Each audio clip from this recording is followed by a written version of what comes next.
Hello students, कैसे हो आप सभी। स्वागत है आप सभी का मेरे यूट्यूब चैनल यूनिक स्टार के अंदर। जैसा कि आप सभी को पता है, अभी अपनी ऑनलाइन क्लासेस चल रही हैं लगातार पिछले एक वीक से। उसके अंदर हमने 10th और 12th क्लास के कुछ टॉपिक्स अब तक पढ़ाए हैं। उसी कड़ी को आगे बढ़ाते हुए आज का अपना जो टॉपिक है मैट्रिक्स मल्टीप्लिकेशन का, जिसके बारे में हम अपनी पिछली वीडियो के अंदर, पिछली क्लास के अंदर उसके बारे में कुछ डिस्कस कर चुके हैं।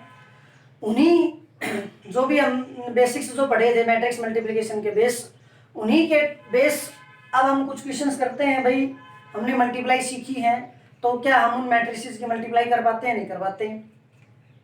तो एक बार थोड़ा सा पीछे का पढ़ लेते हैं। भाई हमने मैट्रिक्स मल्टीप्लिकेशन जब बताया था तो आपको ये बातें बताई थी कि जब भी आप मैट्रिक्स की मल्टीप्लाई जब करोगे तो सबसे नेसेसरी जो कंडीशन थी ना आपकी, वो कंडीशन ये बताई थी कि जिस प्रकार से आप दो मैट्रिसेस को जब ऐड करते थे तो वहां पे आपको ये बताया था कि दोनों मैट्रिसेस का ऑर्डर सेम होना चाहिए।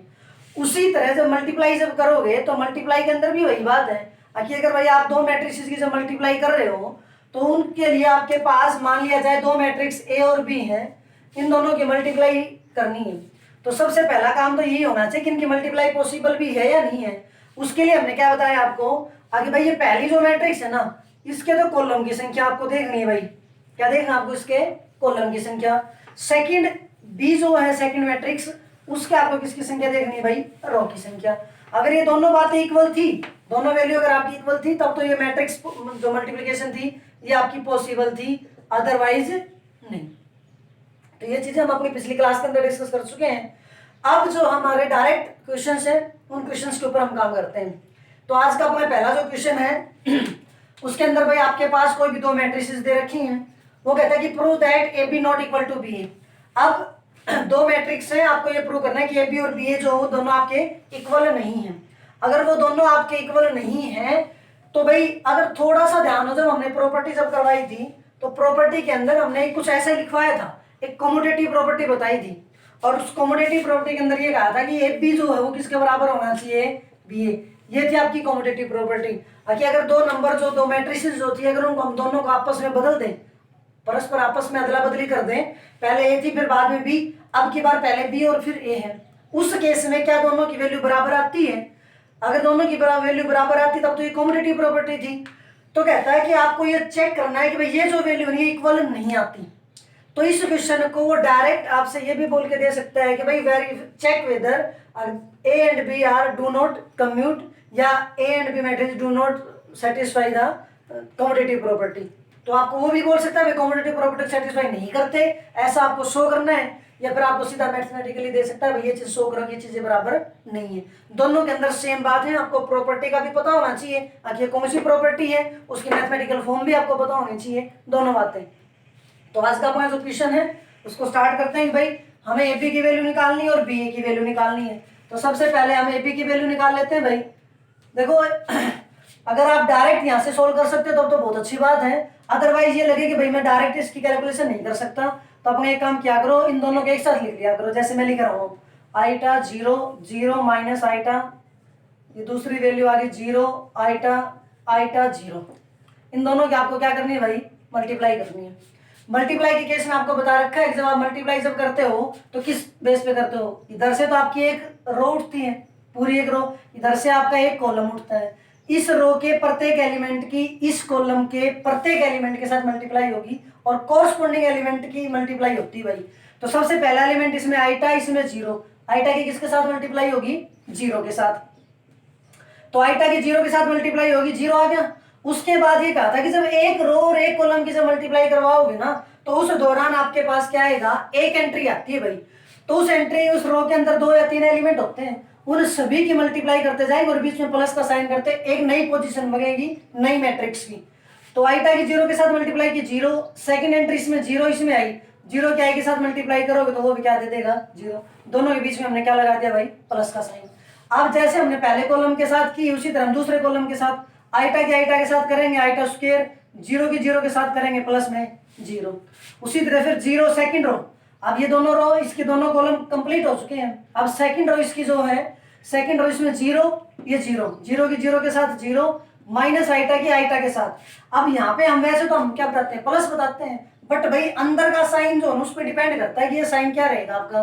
तो इसके लिए हमने यहाँ तो प्लस लगाना था, बट ये सेकंड रो है, ये सेकंड फर्स्ट कॉलम जब है तो जीरो के साथ और माइनस आइटा की साइटा के साथ मल्टीप्लाई होगी, तो माइनस आइटा के आइटा के साथ मल्टीप्लाई करेंगे तो माइनस आइटा स्क्वायर आएगा, इसीलिए ये प्लस की बजाय यहाँ पे क्या हो जाएगा माइनस का आइटा स्क्वायर। उसके बाद सेम फिर जैसे हमने फर्स्ट के साथ की उसी तरह सेकंड कॉलम के साथ जीरो के साथ माइनस आइटा के जीरो के साथ जीरो, ये वैल्यू आ गई, ये वैल्यू आपके पास आ गई जीरो। और भाई ये आइटा स्क्वायर जो है ये आपने +1 क्लास में पढ़ा था कॉम्प्लेक्स नंबर, उस कॉम्प्लेक्स नंबर के अंदर आइटा जो था ये आइटा की वैल्यू आपने पढ़ी होगी, आइटा की वैल्यू √-1, ठीक है। तो वही आइटा है आपके पास, और इस आइटा स्क्वायर की जो वैल्यू थी आपको पता होगा कितनी होती है भाई, ये -1, तो ये वैल्यू आ गई -1, ये भी -1 आएगी बट बाहर माइनस ले +1, और ये आ गया आपके पास 0। एक साइड आपकी सोल्व, कोई दिक्कत। अब करते हैं हम राइट हैंड साइड, ये भी आ गया। अब क्या करेंगे हम बी ए की वैल्यू निकालेंगे भाई, बी ए की जब वैल्यू निकालेंगे तो बी ए की वैल्यू के अंदर आपके पास क्या आएगा, वो ये एक बार आप बी को लिखो, बी को लिखा तो 0 आइटा, आइटा 0, इधर से ए को लिख दिया पहले, आइटा 0 0 माइनस आइटा। अब जिस प्रकार से हमने ए बी की मल्टीप्लाई की है ना, उसी प्रकार हम किसकी कर देंगे बी ए की। अब भाई इसकी पहली रो उठा लेंगे, इसका पहला कॉलम उठा लेंगे, मल्टीप्लाई करो फटाफट, 0 ये 0, ये वैल्यू 0 आ गई, इसकी 0 के साथ की 0, इसकी की तो माइनस आइटा स्क्वायर आ गया, फिर आइटा के साथ आइटा स्क्वायर, और ये 0 हो जाएगा, फिर ये 0 और ये 0, ये वैल्यू आ गई 0, ये वैल्यू आपके पास क्या आ गई 0, ये माइनस आइटा स्क्वायर मतलब कि 1, ये आइटा स्क्वायर -1, और ये वैल्यू आपके पास क्या आ गई 0। इस वैल्यू को मान लो इक्वेशन 1, इस वैल्यू को मान लो इक्वेशन नंबर 2। ये आपके पास ए बी की वैल्यू थी, ए बी की वैल्यू आपके पास ये आई, ये आपके पास बी ए की वैल्यू है। क्या दोनों वैल्यू बराबर है? नहीं। अगर दोनों वैल्यू बराबर नहीं है तो क्या आ जाएगा, from equation first and second, first and second से क्या आएगा, अगर A B not equal to B A, question complete.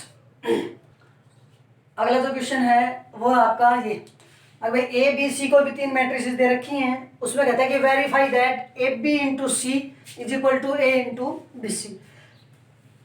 अब भाई अगर पीछे की थोड़ी सी भी क्लास अगर आपने देखी होंगी ना, तो वहां पे हमने एक प्रॉपर्टी करवाई थी एसोसिएटिव प्रॉपर्टी।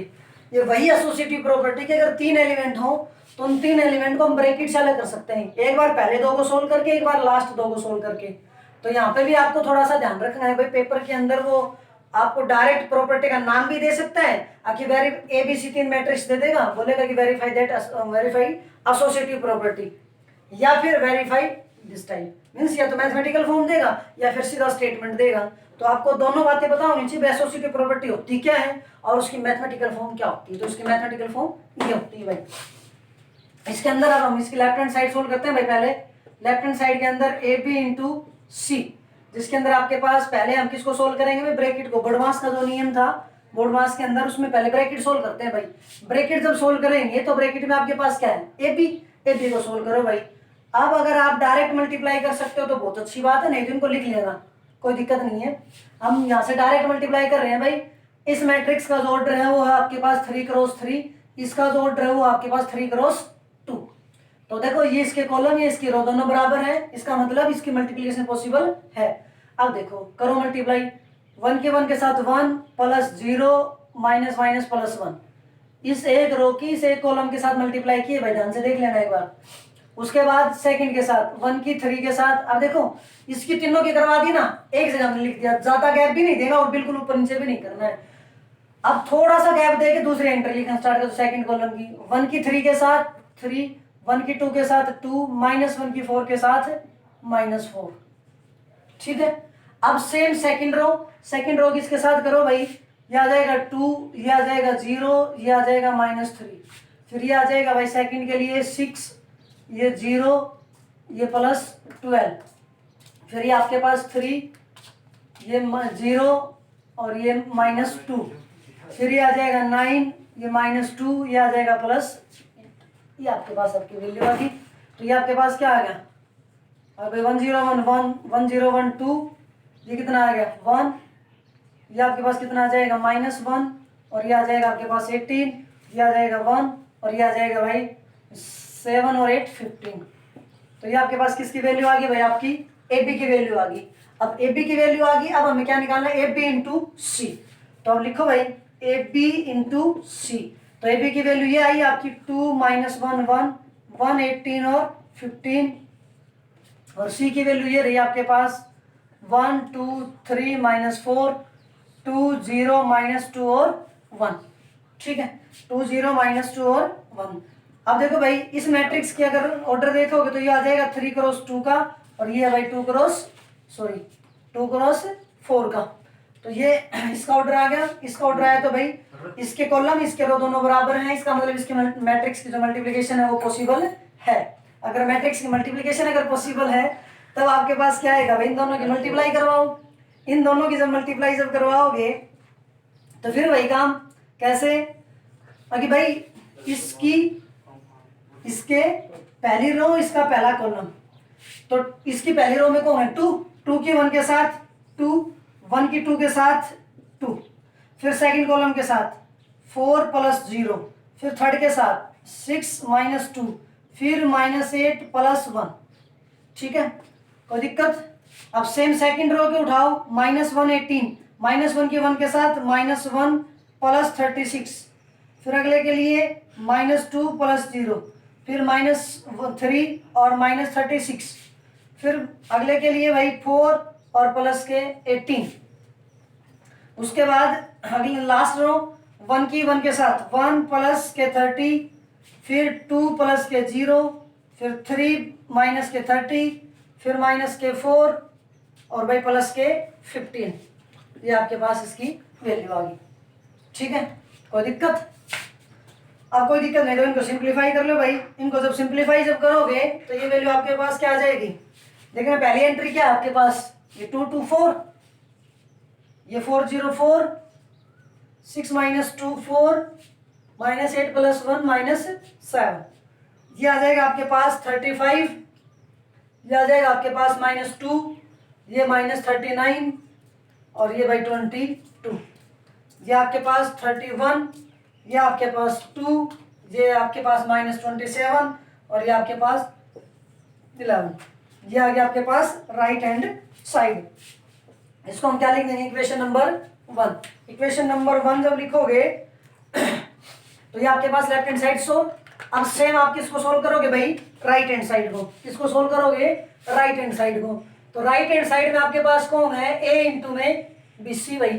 तो a इंटू BC में पहले ब्रैकेट किसके ऊपर है, BC के ऊपर है। तो पहले किसको सोल्व करोगे भाई, BC को। तो ले आओ BC, इनकी इसके साथ मल्टीप्लाई। इसका ऑर्डर 3 क्रॉस 2 का, इसका ऑर्डर है 2 क्रॉस 4 का, तो कोई दिक्कत नहीं है, हो जाएगी आराम से। अब करना भाई इसकी 1 के 1 के साथ 1, फिर प्लस में 6, फिर 2 प्लस में 0, फिर आ जाएगा ये 3 और माइनस के 6, ये आ जाएगा भाई -4 और प्लस के 3 भाई। ठीक है भाई, कोई दिक्कत।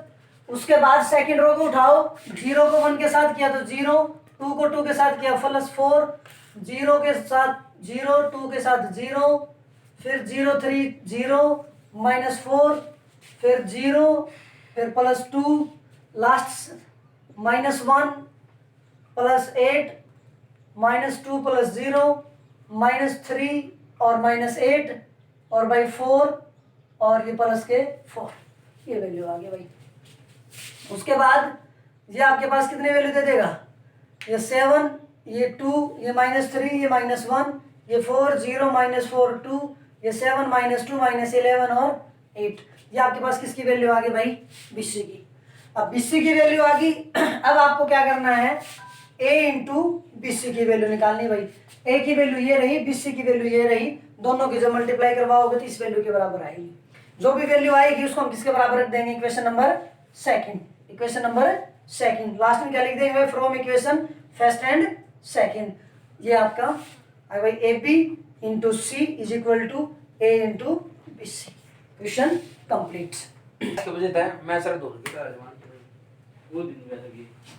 देखो भाई अगला जो क्वेश्चन है ये आगे कहता है कि आपके पास कोई भी दो मैट्रिसेस हैं, उसके अंदर एक मैट्रिक्स X भी है। इस X मैट्रिक्स की आपको वैल्यू निकालनी है। उसके लिए आपको एक इक्वेशन है, solve the equation and find the value of X। तो भाई ये जो क्वेश्चन है ना, ये दो तरीके से सोल्व होता है। यही क्वेश्चन जब हम 5th चैप्टर से पढ़ेंगे मैट्रिक्स कंटिन्यूड, तो वहां पर भी आएगा इसी टाइप का क्वेश्चन। तब वहां पे हम इनवर्स ऑफ मैट्रिक्स का कंसेप्ट पढ़ेंगे, तो हम इस क्वेश्चन को इनवर्स ऑफ मैट्रिक्स के कंसेप्ट से भी सोल्व कर सकते हैं, बट अभी हमने वो पढ़ा नहीं है, तो हम इसको बिना इनवर्स के यूज करेंगे। इसको पेपर में आ भी सकता है भाई, without using the concept of matrix, inverse of matrix. अब इनवर्स ऑफ मैट्रिक्स को कंसेप्ट यूज किए बगैर हमें इस एक्स की वैल्यू निकालनी है।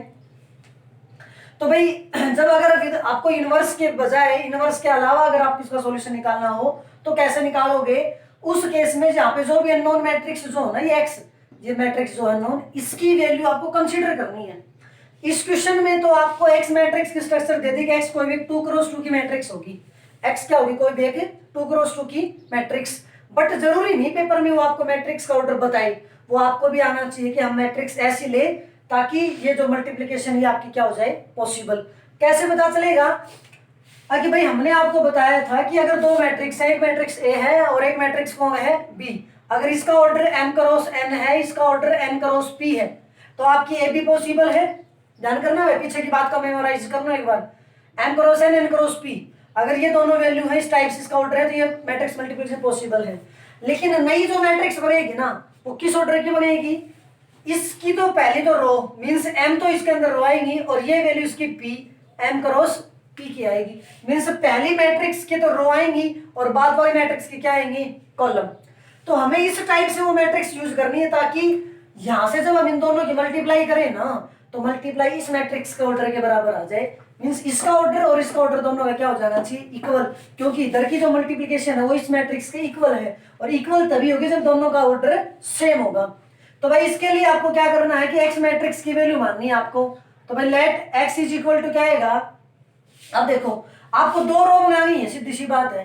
तो दो रो तो ये रही, कॉलम किसकी वजह से डिसाइड होंगे, कॉलम इसकी वजह से डिसाइड होंगे। अब भाई यहाँ पे आपको इसमें कितने कॉलम बनाने हैं, दो कॉलम। तो इसके मैट्रिक्स के अंदर दो कॉलम आने चाहिए। रो इससे डिसाइड होगी, कॉलम इससे डिसाइड होंगे। आखिर रो कितनी ले, कॉलम कितने ले? तो रो इसके अकॉर्डिंग, कॉलम इसके अकॉर्डिंग। तो हमने भाई इसके अंदर रो दो, इसके अंदर कॉलम दो, तो हमें एक्स कितने ऑर्डर के लेनी पड़ेगी मैट्रिक्स, 2x2 की। तो 2x2 की मैट्रिक्स हमने ले ली, ए बी सी और डी। ठीक है, अब ए बी सी डी जब हमने मैट्रिक्स ली, अब इसका काम कर लो भाई। तो ये आ जाएगा आपके पास 5 4 1 1 is equal to, sorry, multiply में एक्स मैट्रिक्स की वैल्यू है ए बी सी और डी इज इक्वल टू 1 - 2 1 और 3। ये आपके पास वैल्यू आ गई भाई। अब देखो, अब इन दोनों की मल्टीप्लाई करवानी है ना, इन दोनों की मल्टीप्लाई करवाओगे तो फिर वहीगा हम इसकी इसके साथ मल्टीप्लाई। तो 5 की ए के साथ 5 है, 4 की सी के साथ 4c, एक एंट्री आई नहीं मैट्रिक्स की। फिर जैसे पहले के साथ उसी तरह दूसरे के साथ, 5 की बी के साथ 5b, 4 की डी के साथ प्लस में 4t। फिर सेकंड रो इसकी a प्लस सी और बाई b प्लस डी, ये वैल्यू आ गई आपके पास। ये आपके पास 1 - 2 1 और 3, ये वैल्यू आ गई। अब ये दो मैट्रिक्स आ गई, दोनों मैट्रिक्स आपके क्या है, इक्वल। तो इक्वल मैट्रिक्स को आपको सोल्व करना हम पहले भी बता चुके हैं, थोड़ा सा इंट्रो दे देते हैं, इसको सोल्व करते हैं भाई। कैसे आएगा? इसकी पहली एंट्री है 5a plus 4c is equal to ये 1। अब इसके नीचे देखो, इस इक्वेशन में a और c है ना, तो इस पूरे मैट्रिक्स में हम वो वैल्यू लेके आएंगे जिसके अंदर a और c आते होंगे। तो देखो a और c इस एंट्री में है और ये इसकी तीसरी एंट्री है। तो तीसरी एंट्री को इसके नीचे लिख लो, a प्लस सी, इसमें तीसरी एंट्री 1। क्योंकि हम दोनों को इक्वेशन को जब सोल्व करेंगे, तो जो हमने 10th क्लास में इक्वेशन, जो लीनियर इक्वेशन सोल्व की थी 2 वेरिएबल में, उस मेथड से अब हम इसको सोल्व कर देंगे ए और सी में। इस इक्वेशन को हम कितने से मल्टीप्लाई करवा दें, या तो 5 से या फिर 4 से। तो हम इसको कितने से मल्टीप्लाई करवा रहे हैं भाई, मल्टीप्लाई करवा रहे हैं 4 से। 4 से मल्टीप्लाई करवाएंगे तो ये वैल्यू आ जाएगी 4a प्लस में 4c इज इक्वल टू कितना हो जाएगा, 4। अब क्या करो, दोनों को माइनस कर दो भाई, दोनों को क्या कर दो, माइनस। माइनस करोगे तो ये 4c से 4c कैंसिल, 5 में से 4 गए तो a, और ये 1 और ये -4 की वैल्यू कितनी आ गई भाई, -3। इसकी वैल्यू इस इक्वेशन में पुट कर दो। इस इक्वेशन में जब पुट करोगे तो ये वैल्यू आ जाएगी -3 प्लस के c इज इक्वल टू कितना आ गया, 1, और c की वैल्यू कितनी आ जाएगी भाई, 4। a की वैल्यू आ गई और c की वैल्यू आ गई, दोनों की वैल्यू आ गई। इसी तरीके से जैसे हम इसको सोल्व किया ना, उसी तरीके से इन दोनों को सोल्व कर लो। अब 5b plus 4d is equal to -2, और ये आ जाएगा b plus d is equal to 3। इनमें से एक को मल्टीप्लाई करवा लो आप, या तो 5 से करवा दो या फिर 4 से, और क्वेश्चन सोल्व। ठीक है भाई। देखो भाई अगला क्वेश्चन ये है कि कहता है कि find the value of x. ये आपके पास एक इक्वेशन दी गई है। इस इक्वेशन में यहाँ पे आपके पास इधर 3 मैट्रिक्स हैं, इधर राइट साइड में भी थोड़ा बोल्ड किया हुआ है क्योंकि ये 0 मैट्रिक्स है, ना कि कोई 0 एंट्री। तो ये 0 मैट्रिक्स है, ये इधर में 3 मैट्रिक्स है। इनको सोल्व करके आपको किसकी वैल्यू निकालनी है भाई? एक्स की वैल्यू निकालनी है। तो देखो 3 मैट्रिक्स है, तीनों की तो एक साथ मल्टीप्लाई होगी नहीं, एक बार 2 की होगी। तो एक बार हम इन 2 की मल्टीप्लाई कर लेते हैं, फिर जो वैल्यू आएगी इसकी मल्टीप्लाई कर देंगे। तो करना है एक बार इसकी मल्टीप्लाई भाई। पहले इसमें तो एक ही रो है, एक रो की एक कॉलम के साथ, तो 1 की 1 के साथ 1 प्लस में x की 4 के साथ 4x प्लस में 1 की 3 के साथ प्लस 3, फिर इसकी 2 के साथ 2 प्लस 5x प्लस 2, फिर इसके साथ 3 प्लस 6x प्लस 5, ये वैल्यू आ गई भाई। उसके बाद आपके पास ये वैल्यू 1 माइनस 2 और 3, और ये भाई 0 मैट्रिक्स है तो ये आपके पास 0 मैट्रिक्स। ठीक है, अब ये 3 एंट्री है, एक बार इनको थोड़ा सा सोल्व कर लो। ये आ जाएगा आपके पास 4x प्लस 4, ये आ जाएगा आपके पास 5x प्लस 4, ये आ जाएगा आपके पास 6x प्लस 8, और ये वैल्यू आ गई 1 minus 2 3 is equal to 0 matrix. ठीक है, अब करो फिर। अब इस रो की इस कॉलम के साथ, एक रो है एक कॉलम है, तो एक रो एक कॉलम की मल्टीप्लाई करो तो 4x प्लस 4 की किसके साथ? 1 के साथ मल्टीप्लाई। थोड़ा सा ध्यान देना भाई, 4x प्लस 4, 5x प्लस 4 की माइनस 2 के साथ मल्टीप्लाई करनी है भाई। 5x प्लस 4 की माइनस 2 के साथ मल्टीप्लाई करनी है। इसके साथ करोगे तो माइनस का 10x माइनस का 8, किसके साथ करोगे तो प्लस के 18x प्लस के 24, ये मैट्रिक्स आ गई इज इक्वल टू, इधर ये 0 मैट्रिक्स है। अब 0 मैट्रिक्स ये है तो इस मैट्रिक्स के अंदर एक रो है एक कॉलम है, तो इधर भी एक रो एक कॉलम की क्या बना दो? मैट्रिक्स। तो इसकी एक एंट्री, इसकी एक पोजीशन, इसकी भी एक पोजीशन, ये दोनों आपस में क्या हो जाएंगे? इक्वल। तो इसमें एक्स एक्स को ऐड कर लो, तो भाई ये प्लस के 18 और प्लस के 4 22 माइनस में 10 कितने हो गए? 12x हो गए, प्लस के 4 28 माइनस में 8 कितने हो गए भाई? 20। 24 और 4 28, 28 में 60 गए तो 20, ये 4 और 18 4 22, 22 में से 10 गए तो 12 इज इक्वल टू क्या हो गया भाई आपके पास? 0। ये आगे 12x प्लस में तो इसको इधर ले जाएंगे भाई, ये वैल्यू आ जाएगी माइनस की 20, x की वैल्यू कितनी आ जाएगी? माइनस 20 बाई 12, 4 से काट दो, 4 3 12 और 4 से 5, x की वैल्यू कितनी आ गई? Minus 5 by 3। ये आपका क्वेश्चन कंप्लीट। अगला जो क्वेश्चन है भाई वो आपका एक कोई भी आपके मैट्रिक्स है ये, और कहता है कि इसमें आपको ए स्क्वायर की वैल्यू निकालनी है। ए स्क्वायर की वैल्यू निकालनी, सिंपल सा काम है, मैट्रिक्स है, लेकिन भाई ट्रिग्नोमेट्रिक पार्ट है तो थोड़ा सा सोल्व कर लेते हैं भाई। सोल्व करेंगे तो क्या आएगा आपके पास? ये वैल्यू आ गई, हम इसको लिख लेते हैं एक बार दोबारा से, cos 2 थीटा sin 2 थीटा, ये माइनस sin 2 थीटा और ये cos 2 थीटा। ठीक है, ए स्क्वायर, ए वैल्यू आ गई ए के साथ, और इसी को हमने दोबारा लिख लिया ताकि कैलकुलेशन में दिक्कत ना हो। sin 2 theta minus sin 2 theta और ये आ गया भाई cos 2 थीटा। ठीक है, अब इसके बाद जो वैल्यू आई, अब देखो भाई इसकी एक रो उठाओ, इसका एक कॉलम उठाओ, तो इसके साथ करोगे तो cos 2 थीटा की cos 2 थीटा के साथ, तो cos 2 थीटा की cos 2 थीटा के साथ मल्टीप्लाई करनी है, तो ये आ जाएगा आपके पास cos स्क्वायर 2 थीटा। ठीक है, उसके बाद sin 2 थीटा की माइनस sin 2 थीटा के साथ करोगे तो भाई ये आ जाएगा आपके पास माइनस में sin स्क्वायर 2 थीटा, माइनस में sin स्क्वायर 2 थीटा। उसके बाद अब फर्स्ट रो की सेकंड कॉलम के साथ मल्टीप्लाई करवाओ cos 2 थीटा की sin 2 थीटा के साथ, तो cos 2 theta sin 2 theta, cos 2 theta sin 2 theta. उसके बाद सेकंड sin 2 थीटा की cos 2 थीटा के साथ, तो प्लस में sin 2 थीटा cos 2 थीटा। ठीक है, इसके दोनों कॉलम कंप्लीट, तो दोनों का काम खत्म। अब आ जाइए भाई सेकंड रो पे, तो यहाँ पे माइनस sin 2 थीटा, यहाँ पे पहले cos 2 थीटा, ये माइनस sin 2 थीटा और cos 2 थीटा। उसके बाद इसकी इसके साथ, तो cos 2 थीटा की माइनस sin 2 थीटा के साथ, तो माइनस के कोस 2 थीटा और साइन 2 थीटा भाई, कोई दिक्कत। उसके बाद इसके साथ माइनस साइन 2 थीटा की साइन 2 थीटा के साथ माइनस में साइन स्क्वायर 2 थीटा, कोस 2 थीटा की कोस 2 थीटा के साथ प्लस में कोस स्क्वायर 2 थीटा, ठीक है, कोई दिक्कत।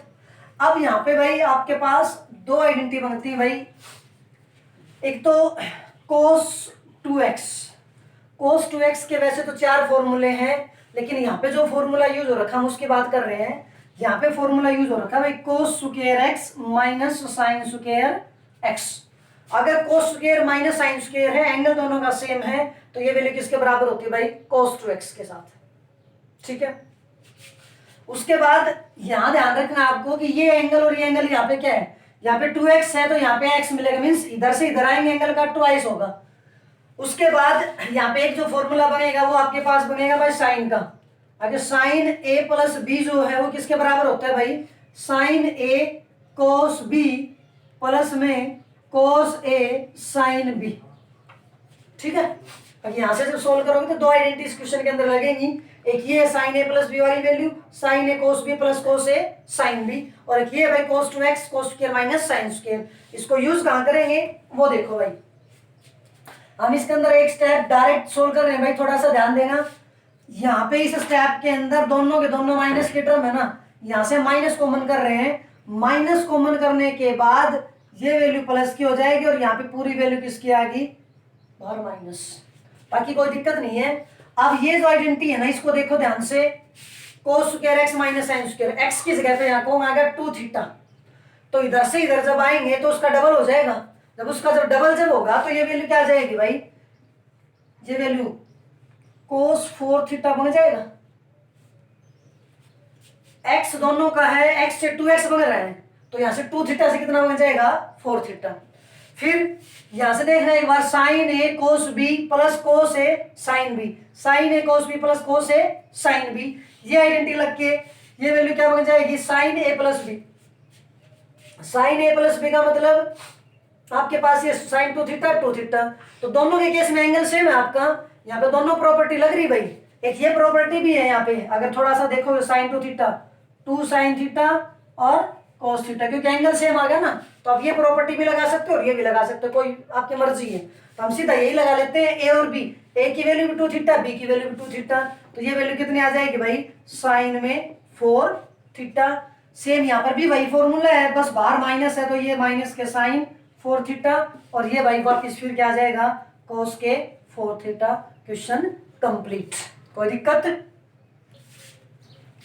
अगला क्वेश्चन है भाई, ए कोई भी मैट्रिक्स दे रखी है अल्फा 0 1 1, बी मैट्रिक्स है भाई 1 0 5 1, कहता है कि find values of alpha for which A square is equal to B. आगे इन दो मैट्रिक्स के केस में एक अल्फा वैल्यू आपको गिवन है, उस अल्फा की वैल्यू आपको निकालनी है भाई, कि अल्फा की एक ऐसी वैल्यू निकालो जिसके बेस पे आपके पास क्या आ जाए, A square is equal to B, means A square और बी दोनों क्या हो जाए आपके इक्वल हो जाए। ऐसी अल्फा की वैल्यू बताओ क्या होगी, मीन्स अल्फा की हम क्या वैल्यू रखें जिससे ए स्क्वायर और बी जो मैट्रिक्स है ना दोनों के दोनों क्या हो जाए इक्वल हो जाए, तो हमें ऐसे अल्फा की वैल्यू फाइंड आउट करनी है। तो सुनो भाई, ए हमें क्या चाहिए, A square is equal to B, तो बी तो आपके पास ऑलरेडी, हमें ए स्क्वायर चाहिए भाई, ए स्क्वायर की वैल्यू अल्फा 0 1 1 और ये फिर अल्फा 0 1 1 मल्टीप्लाई करवाओ भाई, मल्टीप्लाई करो अल्फा के साथ की तो अल्फा स्क्वायर 0 की 1 के साथ 0, अल्फा 0 0 0 0 1, उसके बाद 1 अल्फा, फिर 1 के 1 के साथ अल्फा प्लस 1, इधर फिर ये करेंगे तो ये 0 प्लस 1 वैल्यू ये आ गई, कोई दिक्कत। तो भाई ये वैल्यू आ गया आपके पास अल्फा स्क्वायर 0, ये अल्फा प्लस 1 और ये आ गया आपके पास 1, ये वैल्यू आ गई ए स्क्वायर की, किसकी वैल्यू आ गई आपके पास ए स्क्वायर की, बी की वैल्यू है। अब कहता है कि हमें अल्फा की वैल्यू निकालनी है और जब ऐसी वैल्यू बताओ जिससे ए स्क्वायर इज इक्वल टू क्या हो जाए बी। तो भाई हम क्या लिखेंगे, इफ पॉसिबल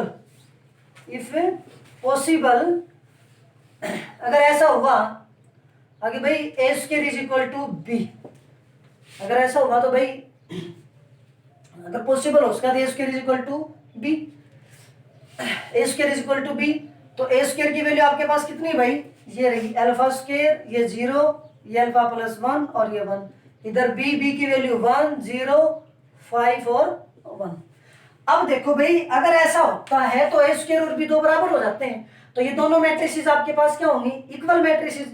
अगर दोनों इक्वल मैट्रिक्स हैं, तब आपको बताया था हमारी स्टार्टिंग वाली जो क्लास सेकंड जो वीडियो थी उसके अंदर हमने आपको बताया था कि जब दो मैट्रिसेस आपकी इक्वल होंगी ना, तो उनका ऑर्डर सेम होगा। सबसे पहली कंडीशन थी कि उनका ऑर्डर सेम होना चाहिए। उसके बाद की जब बात थी तो उनके कोरस्पॉन्डिंग एलिमेंट जो थे ना, वो आपके सारे के सारे क्या होने चाहिए, इक्वल। अगर सारे के सारे कोरस्पॉन्डिंग एलिमेंट अगर इक्वल होंगे ना, तब जाकर के दोनों मैट्रिक्स क्या होती थी आपकी, इक्वल। अब कहता है कि अगर ये मैट्रिसेस इक्वल हुई तो इनकी कोरस्पॉन्डिंग एंट्री चाहिए, सारे के सारे क्या होंगे, सेम। देखो भाई, ये सेम है, ये भी सेम है, कोई दिक्कत नहीं है। पहली और तीसरी एंट्री में अल्फा आया हुआ है, तो एक बार सोल्व करके देखना भाई। Alpha square is equal to क्या आएगा, 1, और यहां से क्या आएगा, alpha plus 1 is equal to क्या आएगा भाई, 5। लेकिन देखना भाई, यहां से alpha square is equal to 1 है, तो अल्फा की वैल्यू क्या आ जाएगी, प्लस माइनस 1, और यहां से अल्फा की वैल्यू निकालोगे तो कितनी आएगी, 4। अब अगर ये वैल्यू बराबर होती है तो अल्फा की वैल्यू प्लस माइनस 1 है, और अगर ये दोनों वैल्यू बराबर होती है तो अल्फा की वैल्यू 4 है। लेकिन भाई अगर इन तीनों वैल्यू कुल मिला के 3 वैल्यू आ गई, तीनों वैल्यू मैट्रिक्स को क्या सेटिस्फाई करते हैं, अगर मैट्रिक्स को सेटिस्फाई करेंगे तभी तो ये पॉसिबल होगा, अदरवाइज तो नहीं होगा ये। देखना एक बार, अगर अल्फा की वैल्यू यहाँ पे हम 4 रखते हैं, यहाँ से अल्फा की वैल्यू 4 यहाँ पे रखेंगे, तो ये वैल्यू क्या बना दे देगा भाई, 16, और ये किसके बराबर हो जाएगा, 1 के, which is not possible, which is not possible. आगे तो पॉसिबल ही नहीं है, क्योंकि जैसे अल्फा की वैल्यू 4 रखेंगे, when alpha is equal to 4, alpha is equal to 4 रखा तो फर्स्ट एंट्री में यहाँ पे रखोगे, तो ये 4 का स्क्वायर हो जाएगा 16 इज इक्वल टू 1। लेकिन क्या 16 1 के इक्वल होता है, कभी नहीं होता, नहीं होता, तो भाई ये क्या होगा, ये चीज पॉसिबल नहीं है, इसका मतलब ये वैल्यू तो नहीं ले सकते। ठीक है भाई, इधर से आ जाओ। अगर आपने अल्फा की वैल्यू 1 ले ली, अल्फा की वैल्यू कितनी ले ली, 1, if alpha is equal to 1, तो यहाँ पे तो सेटिस्फाई करेगा, सीधी सी बात है। यहाँ देखो, यहाँ पे अगर करेगा तो 1 प्लस 1 इज इक्वल टू कितना आ गया, 5, 2 इज इक्वल टू 5। ये भी पॉसिबल नहीं है, इसका मतलब ये भी कल सॉल्यूशन नहीं होगा, ये भी सॉल्यूशन नहीं था, alpha is equal to 4। Last -1 रखोगे, वो भी पॉसिबल नहीं है। तो कुल मिलाकर के यहाँ पे अल्फा की हम ऐसी कोई भी वैल्यू नहीं दे पाए जिससे दोनों मैट्रिसेस ए स्क्वायर और बी क्या हो पाई, इक्वल हो पाई। तो यहाँ पे आपके पास अल्फा की कोई ऐसी वैल्यू आपको नहीं मिली जिससे आप इन मैट्रिसेस को इक्वल कर पाए। तो यहाँ पे क्या लिखोगे, अगर there is no value, there is no value of alpha, there is no value of alpha which makes a square is equal to b। कैसी भाई, आपके पास अल्फा की कोई वैल्यू नहीं आ पाई जिससे ए स्क्वायर और बी जो मैट्रिक्स है वो दोनों के दोनों क्या हो जाए, इक्वल हो जाए। कोई दिक्कत? देखो भाई, आपका अगला का जो क्वेश्चन है वो कहता है कि if A matrix A is such that, ये कोई भी मैट्रिक्स है, ये इस प्रकार से such that A square is equal to identity matrix, ये जो मैट्रिक्स है अगर इसका स्क्वायर करोगे तो किसके बराबर हो जाएगी, आइडेंटिटी के बराबर हो जाएगी। तब कहता है कि then prove that alpha square plus beta gamma is equal to 1। Means अगर A square is equal to identity के बराबर हो, उसने दे रखा है ये अब की बार, और ये चीज आपको क्या करनी है, प्रूव करनी है। तो सिंपल सा कहा था भाई, करो ए स्क्वायर की value alpha beta gamma minus alpha, फिर दोबारा से लिख लो alpha beta gamma minus alpha, ये वैल्यू आ गई। अल्फा की अल्फा के साथ अल्फा स्क्वायर, बीटा की गामा के साथ प्लस में बीटा गामा, प्लस में बीटा गामा, फिर यहाँ पे सेकंड अल्फा की बीटा के साथ अल्फा बीटा, बीटा की माइनस अल्फा के साथ तो माइनस अल्फा बीटा, उसके बाद गामा की अल्फा के साथ गामा अल्फा माइनस में अल्फा गामा, फिर लास्ट में बीटा की गामा के साथ तो बीटा गामा, और ये प्लस में हो जाएगा अल्फा स्क्वायर। कोई दिक्कत? और भाई आइडेंटिटी के बराबर है, तो आइडेंटिटी मैट्रिक्स आपको बताई थी स्क्वायर मैट्रिक्स है। आइडेंटिटी मैट्रिक्स को हम अपनी मर्जी से लेंगे, जो हमारे क्वेश्चन में मैट्रिक्स चल रही है आइडेंटिटी मैट्रिक्स को भी हम उसी ऑर्डर की लेंगे। तो ये हमारे पास मैट्रिक्स 2/2 ऑर्डर की है, इसलिए इसको भी हम क्या ले लेंगे, 2/2 ऑर्डर की। ये आ गई, ये वैल्यू आपको दे रखी है, since A square is equal to identity, ये ए स्क्वायर की वैल्यू रही alpha square plus beta gamma, और देखो ये वैल्यू कैंसिल होगी, इससे ये वैल्यू कैंसिल होगी, तो ये वैल्यू आपके पास 0 आ गई, ये वैल्यू भी 0 और ये वैल्यू आ गया आपके पास अल्फा स्क्वायर और प्लस में बीटा गामा, ठीक है। और यहाँ से वैल्यू क्या आ गई भाई ये 1 0 0 1। अब देखो ये दोनों मैट्रिसेस के अंदर अगर थोड़ा सा ध्यान से देखोगे तो ये दोनों एंट्री तो क्या आपकी 0 है, ये दोनों एंट्री इसमें सेम, ये दोनों एंट्री इसमें सेम, तो भले तो इसको ले लो भले इसको ले लो, दोनों किसी को भी ले लो, एक चीज बराबर है। अब ये दोनों मैट्रिसेस अगर इक्वल दे रखी है तो उनके कॉरस्पॉन्डिंग एलिमेंट क्या हो जाएंगे बराबर, तो यहाँ से क्या आ गया alpha square plus beta gamma is equal to 1। ये चीज आपको क्या करनी थी, प्रूव करनी थी, तो हेंस प्रूव्ड, हेंस प्रूव्ड। कोई दिक्कत कोई दिक्कत, ठीक है। तो भाई आज का जो अपना टॉपिक है वो यहीं पे क्लोज, बाकी रिमेनिंग जो टॉपिक है दिस एक्सरसाइज वो हम नेक्स्ट वीडियो नेक्स्ट क्लास के अंदर अपन कंप्लीट करेंगे। तब तक आप इस वीडियो को अच्छी तरह से देखें, इसके जो भी क्वेश्चंस हैं उसको ध्यान से सोल्व करें, जो भी प्रॉब्लम आए वो कमेंट सेक्शन में जाके कमेंट करें और बताएं क्या प्रॉब्लम है, ताकि हम उसको सोल्व कर सकें नेक्स्ट वीडियो में। लगातार वीडियो देखने के लिए सभी का धन्यवाद। आप सभी से रिक्वेस्ट है कि भाई इस चैनल को ज़्यादा से ज़्यादा लाइक करें, कमेंट करें और सब्सक्राइब करें। धन्यवाद।